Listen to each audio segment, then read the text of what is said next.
आता हा मोहरलेला लिंबा बघा. लिंबाच्या या झाडाला लहान लहान अशी असंख्य फुलं आलेली आहेत.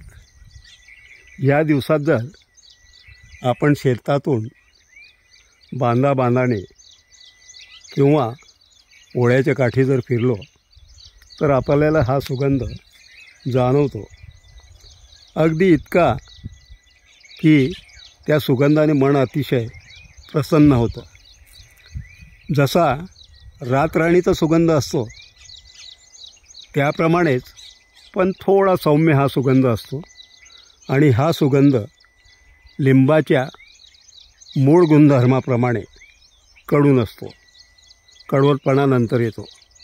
म्हणूनच लहान असताना सर्वच गोंडस दिसतं, मोठेपणी मात्र कडवटपणाच बरेच जण धारण करतात आणि स्वतःचं आयुष्य आणि मानसिक आणि शारीरिक स्वास्थ्य एका नकारात्मकतेकडे नेतात.